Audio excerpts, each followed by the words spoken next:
upon my heart, I will dance like David danced. When the Spirit of the Lord comes upon my heart, I will dance like David danced. I will dance, I will dance like David danced.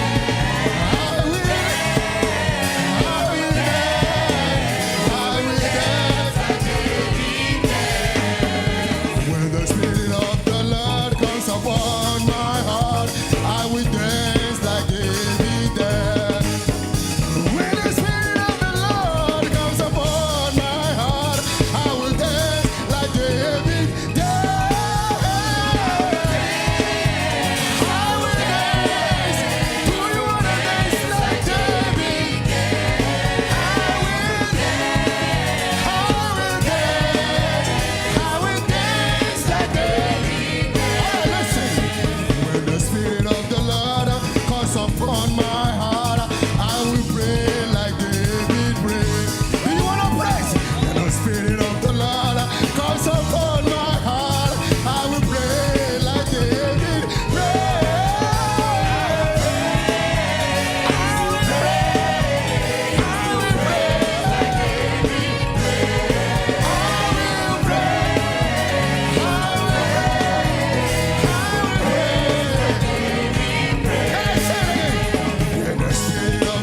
place.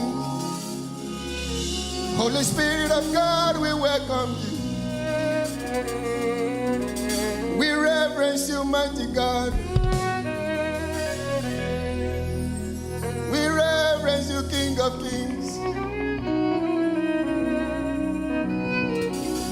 Holy Spirit, you are welcome in this place.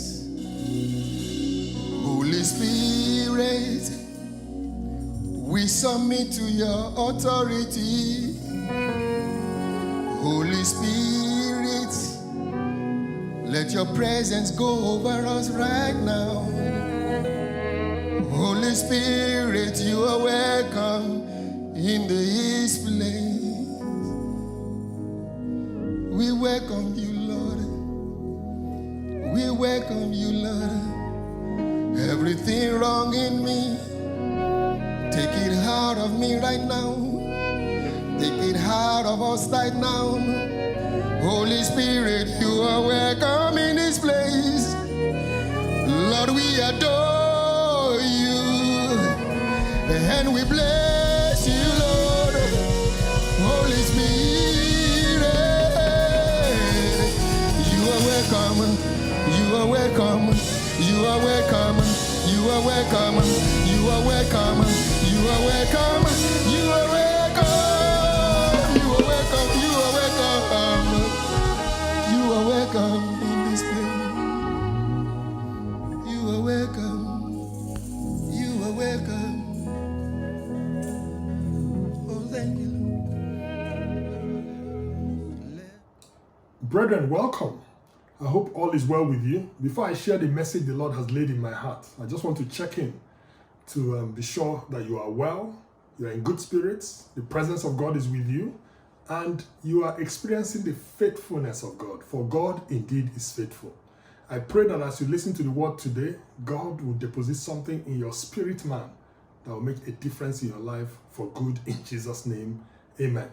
Before I share the word the Lord has laid in my heart, let's have another word of prayer.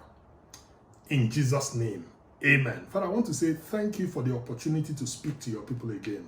I never take it for granted. Father, I let go and I let God. Spirit of the living God, please come and speak through me. Let me speak as one you have anointed to speak. Let me speak as an oracle of God. And let the words that will come forth bless your people, inspire and encourage your people, and help us to live out the Christian faith in a very practical way and bring glory to your name and blessings to people here on earth. For in Jesus' mighty name I have prayed. Amen. Praise the Lord. Hallelujah. The word the Lord has laid in my heart to share with us this week is titled Serving God by Serving Others. Serving God by Serving Others. Let's begin with a background to the message. First, as we all recall, our theme for the month of July is Arise and Shine. And it is a call to action. Arise and shine, and this is a call to action for all of us. And our main text is taken from Isaiah chapter 60 verse 1. Isaiah 60 verse 1, and I will read from the New King James Version again. Arise, shine, for your light has come, and the glory of the Lord is risen upon you. Today, as we continue our meditation on what it means to arise and shine in our society, I'm going to focus on this message, that the Lord has laid in my heart, serving God by serving others. First, remember that arise and shine is a call to action. You cannot receive such a prophetic word and not respond. Please prayerfully consider what it means for you in this season to arise and shine.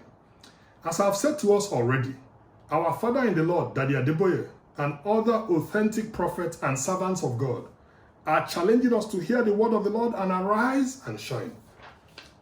For instance, Daddy Adeboye has been teaching a series on From Lockdown to Leaping Up. Last 2 Sundays, I believe, he prophesied that many of us would experience such amazing transformation and turnaround in our lives in a relatively short time, just in 1 year, that it will be difficult to believe or contemplate from the situation of things today. I'll repeat that.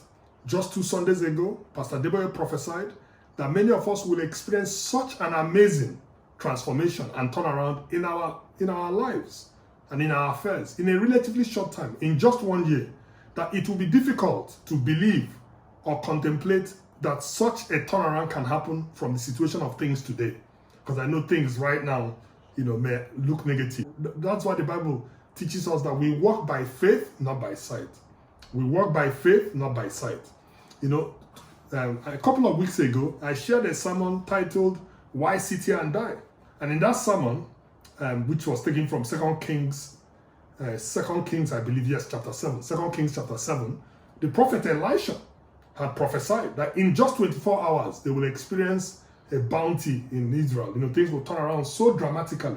And of course, the officer of the king doubted it and said, even if God were to open the windows of heaven, can that be? And you know the rest of the story, that particular officer who had the word and doubted it did not experience that turnaround, even though the word of the prophets certainly stood. May we believe the word of our prophets today in Jesus' mighty name. Amen. Today, we will focus on the topic, serving God by serving others. This topic resonates a lot with me personally for a number of reasons. Let me just share one of such reasons with us. I remember several years ago when Pastor Prof. Yemi Oshibajo, was still, pastoring Olive Tree Parish in Ikoyi. He invited Pastor Sam Adeyemi to one of our Tuesday knowledge series, to one of our midweek knowledge series. And Pastor Adeyemi preached that evening on the topic, serving God by serving man. Serving God by serving man. And it really ministered to me. Again, in preparing for this message, I went and looked up what other notable teachers and preachers have said on this subject, serving God by serving others. Here is what one of the most respected authors and teachers of the word in contemporary times, Pastor Rick Warren, said on the topic, we serve God by serving others. We serve God by serving others. Let me read that passage from Rick Warren. We serve God by serving others. Many people have the misconception that being called by God is something only missionaries, pastors, nuns, and other church leaders experience. But the Bible says everyone is called to serve God by serving others. You, my brothers, were called to be free, but do not use your freedom to indulge in sinful nature. Rather, serve one another in love. This is from Galatians chapter 5, verse 13. We are not saved by serving. We are not saved by serving, but we are saved for serving. We are not saved by serving, but we are saved for serving. The Apostle Paul gives 3 insights related to this. First, the basis for serving others is salvation. Paul says you were called to be free. You cannot serve God until you have been set free by Jesus. It's the prerequisite for serving. Until you experience the transforming power of God's grace in your life, you are too enslaved by your own hurts, habits, and hang-ups to think much about others. Without the freedom of forgiveness, you will end up serving for the wrong reasons, like trying to earn the approval of others, trying to run away from your pain, trying to remedy your guilt, trying to impress God, and so on. Service motivated by these illegitimate reasons is bound to leave you burned out and bitter in the end. Second, the barrier to serving others is selfishness. Paul warns, do not use your freedom to indulge the sinful nature. The number one reason we do not have the time or energy to serve others is that we are preoccupied with our own agendas, dreams, and pleasures. Only a small minority of people use their lives to serve others. But Jesus said, if you insist on saving your life, you will lose it. Only those who throw away their lives for my sake and for the sake of the good news will ever know what it means to really live. This is taken from Mark chapter 8, verse 35, the Living Bible. Third, the motive for serving is love. Paul says, serve one another in love. This is an important key to building community. 1 Corinthians chapter 13, verse 3. 1 Corinthians 13, 3 records, no matter what I say, what I believe, and what I do, I am bankrupt without love. This is from the Message Bible. God is far more interested in why you serve others than in how well you serve them. He's always looking at your heart, serving willingly and eagerly out of love for Jesus and gratitude for all he has done for you. You are most like Jesus when you are serving others. After washing his disciples' feet, Jesus said, I have given you an example to follow. Do as I have done to you. This is from John chapter 13, verses 14 to 15, the New Living Translation. Brethren, you will agree with me that if we stopped and just meditated on the teaching and insights of Rick Warren on this subject, we serve God by serving others, there will be enough to chew on, there will be enough to meditate on. But permit me to share briefly the text and the few points the Lord has laid in my heart for us specifically to meditate upon, especially at this time. I believe the Lord has a particular word for you and for me at this time, which obviously is on the theme that we are meditating on today, which I have titled Serving God by Serving Others.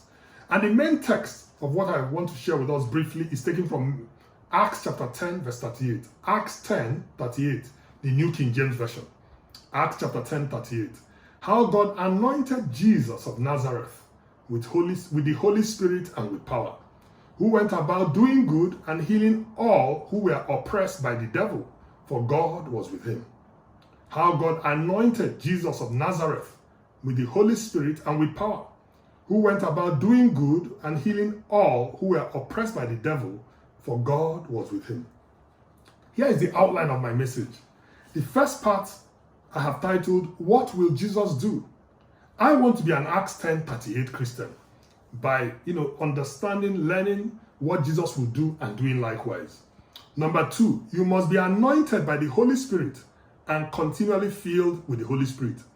If you are to serve God by serving others, you must be anointed by the Holy Spirit and continually filled with the Holy Spirit. Number 3, as we go about doing good like Jesus did in Acts 10:38, as we go about doing good, we serve God by serving others. As we go about doing good, we are serving God by serving others. And then finally, be sure that God is with you. Be sure that God is with you. God's presence always makes the difference. Be sure that God is with you. Let's go to the part 1 of my message. What will Jesus do? What will Jesus do? Our main text pointed to the earthly ministry of Jesus as the ultimate example for us as Christians. I remember I had a friend when I was studying abroad for an MBA who always said, in every situation, I ask myself, what will Jesus do? My friend said, in every situation, I ask myself, what will Jesus do? This, my friend, remains a worthy example of service even today. And I might add, he's also been a great success, And by the way, we finished our MBA more than 26 years ago. So he's had a track record of service and success. Brethren, we must continually return to the scriptures to study and meditate on the example of Jesus, the author and finisher of our faith. We must always study the scriptures, particularly the Gospels, to understand the ministry of Jesus, to assimilate, to digest, to meditate upon the ministry of Jesus. Let me read what the Bible says, about Jesus as the author and finisher of our faith in Hebrews chapter 12, verses 1 to 2. Hebrews chapter 12, verses 1 to 2. And I'll read from the Passion Translation. Here is what it says. As for us, we have all of these great witnesses who encircle us like clouds. So we must let go of every wound that has pierced us and the sin we so easily fall into. Then we'll be able to run life's marathon race with passion and determination. For the path has been already marked out before us. Verse 2, Hebrews 12, verse 2. We look away from the natural realm and we fasten our gaze onto Jesus, who birthed faith within us and who leads us forward into faith's perfection. His example is this: because his heart was focused on the joy of knowing that you will be his, he endured the agony of the cross and conquered its humiliation, and now sits exalted at the right hand of the throne of God. I am part of an interdenominational fellowship called Kingdom Life Seminar, led by Dr. Oke Onozo. Dr. Oke Onozo, of course, often ministers in Olive Tree Parish, that focuses on studying and meditating on the footsteps of Jesus. I want to be an Acts 10:38 Christian. Brethren, you must learn to meditate on Acts 10:38 and then go out and practice. Go out and practice what the Bible says in Acts 10:38. How God anointed Jesus of Nazareth with Holy Ghost and with power, who went about doing good and healing all who were oppressed of the devil, for God was with him. Remember, to arise and shine is to serve God by serving others. And our best example of service is Jesus. Our best example of service is Jesus. Acts chapter 10 verse 38 captures the essence of how Jesus served God by going about doing good and healing all that were oppressed because God was with him. This leads to the second part, or the second point, that we can take away from Jesus' ministry, especially as rendered in Acts chapter 10 verse 38. And that is what the Bible says: you must be anointed by the Holy Spirit, just like Jesus was anointed by the Holy Spirit. If you are to serve God by serving others, you must be anointed by the Holy Spirit and continually filled by the Holy Spirit. The Bible says how God anointed Jesus of Nazareth with the Holy Spirit and with power. Without the anointing of the Holy Spirit, the mission would be impossible, brethren. Without the anointing of the Holy Spirit, this mission will be impossible. Let us look at the example of Peter, captured in one of Bob Gass's devotionals. And I just want to read what Bob Gass has to say on this topic based on the experience of Peter. And that message from Bob Gass is titled Before and After. Before and After. But you shall receive power after that the Holy Spirit is come upon you. Acts chapter 1 verse 8. Acts 1:8. The best argument for the Spirit-filled life is those who live it. No illustration is more powerful than the life of Peter. Before Pentecost, he denied Jesus in weakness. After Pentecost, he faced the crowd with boldness and proclaimed that Jesus is Lord. That day, 3,000 were born into God's family. That's the power of the Holy Spirit. Before Pentecost, Jesus gave Peter one of the harshest rebukes in the Word of God. Get thee behind me, Satan, for thou savourest not the things that be of God, but those that be of men. Matthew 16:23. Peter was opinionated, Peter was critical, and he often spoke without thinking. But what a difference we find in Peter after Pentecost. Now he's filled, broken, and channeled. Listen to him. You should be like one big happy family, loving one another with tender hearts and humble minds. Don't repay evil for evil. Don't snap back at those who say unkind things about you. Instead, pray for God's help for them. For we are to be kind to others, and God will bless us for it. This is taken from 1 Peter chapter 3, verses 8 to 10, the Living Bible. Is this the same guy? No. He's the new Spirit-filled model, and he's the example of what God wants you and me to be today. So, child of God, get into God's presence today and ask him to fill you again with his Holy Spirit. Ask God to fill you again with his Holy Spirit. In my experience, brethren, I find that God releases his anointing whenever I am called to serve in any capacity. Whenever I'm called to minister in any capacity, God releases his anointing, especially if I ask him. I get a lot of encouragement and inspiration from Luke chapter 11 verse 13. I get a lot of encouragement personally and inspiration from Luke chapter 11 verse 13. Let me read Luke 11:13, the New King James Version. If you then, being evil, know how to give good gifts to your children, how much more will your heavenly Father give the Holy Spirit to those who ask him? Brethren, God delights to see us depend upon him to serve others and bless others. The best thing that can happen to you as a Christian is to depend upon God and ask for a fresh infilling of the Holy Spirit to do the works that God wants you to do. Just like God empowered Jesus with the Holy Spirit for his ministry, Jesus promised us the Holy Spirit, and the Holy Spirit is available and willing to help us if only we ask. Brethren, learn to ask and receive the Holy Spirit. This is the secret to success in ministry. And indeed, I might add, it is also the secret to success in all of the Christian life.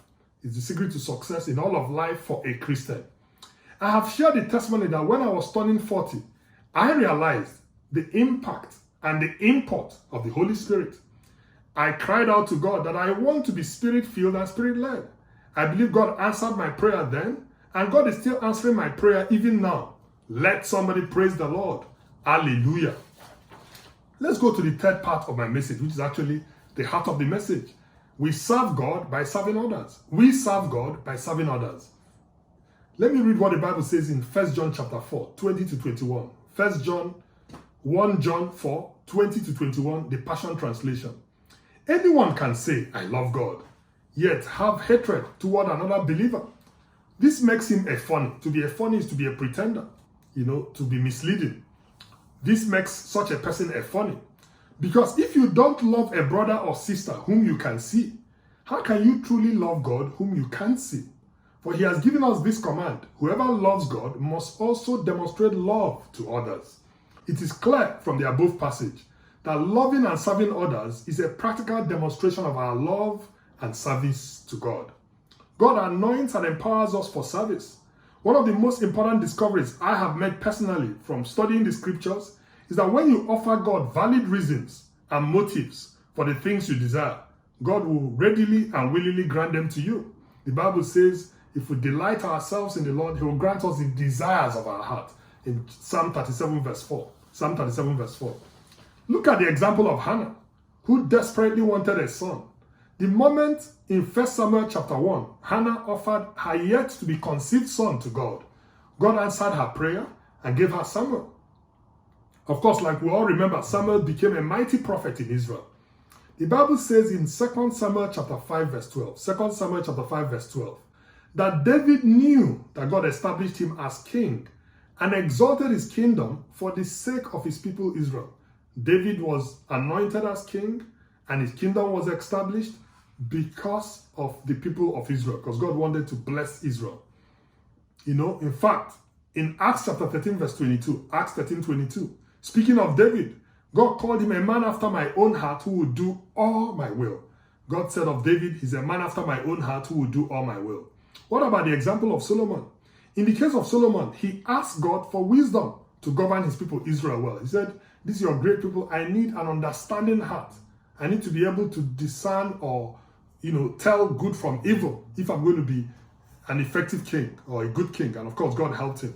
In other words, God is looking for people he can anoint and empower to do his will, to serve him by being the vessels and instruments he, God, will use to answer prayers on earth, and do good works and service on earth.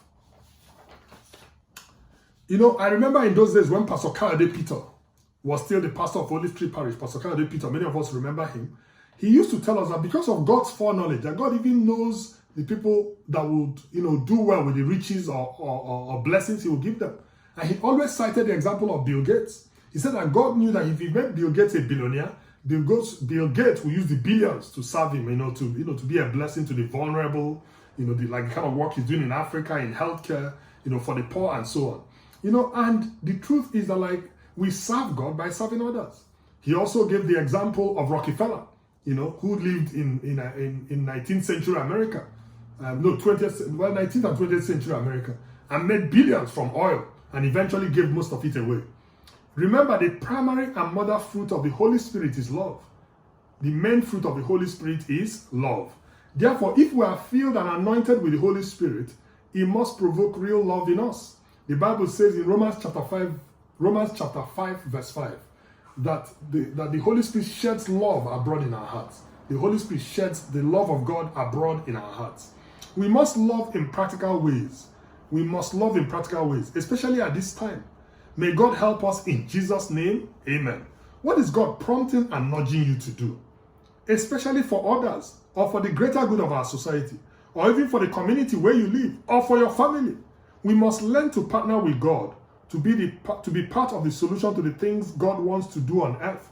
When people pray to God, he uses men and people here on earth to answer prayers.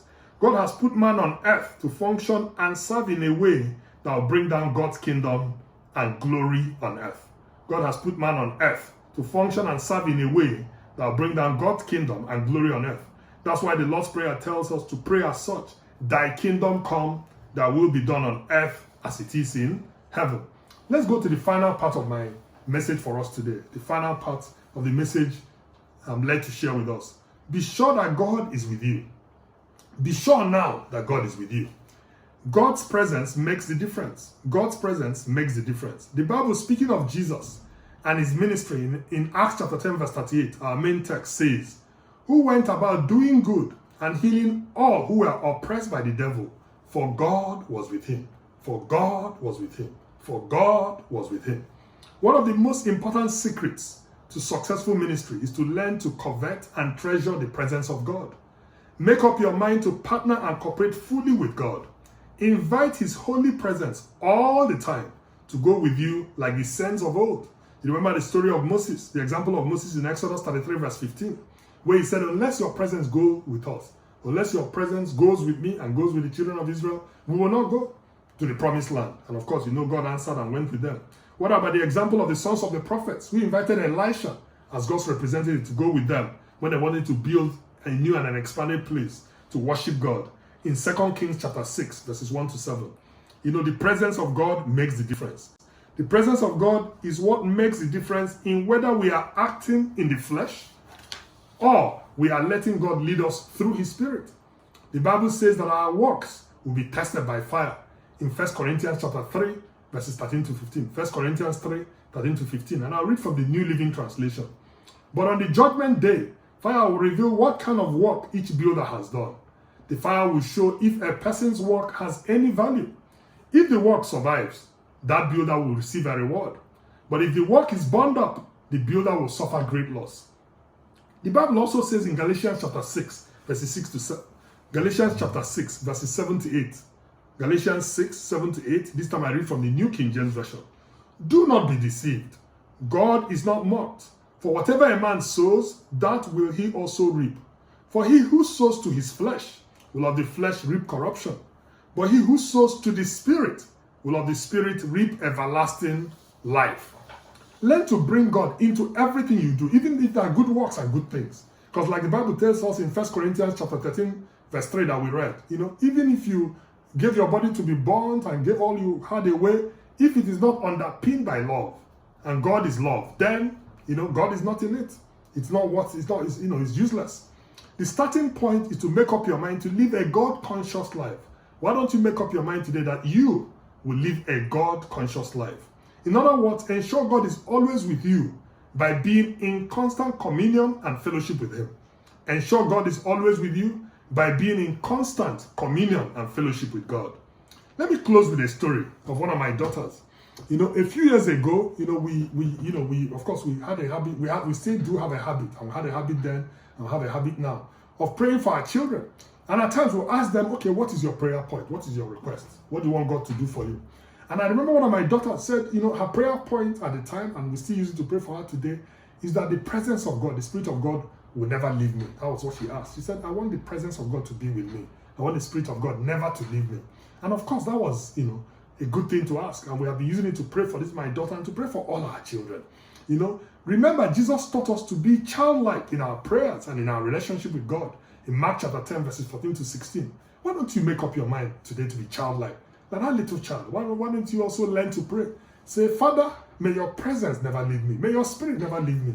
I want to travel on life's journey with you. I want to go everywhere with you. My heart is your temple. Come and dwell in me. Come and be my constant partner. I want to fellowship with you all the time. I want to pray without ceasing. And as you do so, God will surely answer you in Jesus' mighty name. Amen. And you will serve God by serving others. Let somebody praise the Lord. Hallelujah. Let us pray. In Jesus' name, amen. Father, I want to thank you for the word you have laid in my heart to share with your people. Father, let this word bear maximum fruit. Let us not just be hearers of the word, but doers of the word, mixed with faith. We invite your presence, Father, to come and go on this journey of life and journey of service with us. We want to serve you by serving others. Father, help us individually. Help us as your church. Help us as your body. And let your name alone be glorified. Brethren, as we continue in the attitude of prayer, I want to pray for those people who do not have a personal relationship with Jesus Christ. Maybe you have known him in the past, but you are backsliding. Or maybe you have never really had a personal relationship with him. Today is the day of salvation. Why don't we pray along with me this simple prayer of faith? And I assure you, your life will never be the same again. Let us pray. In Jesus' name, amen. Father, I thank you for this opportunity to listen to your word. I acknowledge that I'm a sinner. Please come into my life today. Lord Jesus Christ, please come and wash away all my sins and trespasses with your precious blood. I accept you as my Lord and my Savior. And I declare that from this day forward, you are Lord over my life. Please wash away all my sins and trespasses. You are my Lord and you are my Savior. Thank you for saving me. Thank you for writing my name in the book of life. Precious sweet Holy Spirit, please come and dwell in me today and come and guide me. I want to go on this journey of life with you as my constant companion. Father, please teach me to serve you by serving other people. Take all the honor and all the glory. For in Jesus' name I have prayed. Amen. Praise the Lord. Hallelujah. Brethren, let us close with a short prayer of thanksgiving to God for the word he has laid in our hearts. In Jesus' name, amen. Father, I thank you for giving me a word to share with your people. Once again, I pray, Father, that everyone that will hear this word, you will minister to them and you will use it to, just help us to serve you by serving other people. Father, I pray that this word will not return to us, to you void, that even as you have spoken into our hearts, we'll be faithful hearers and doers of your word. And all glory and honor will return to you, and the blessings will be ours, Father. For in Jesus' mighty name we have prayed. Amen. Praise the Lord. Hallelujah. Thank you for listening. God bless you. I love you.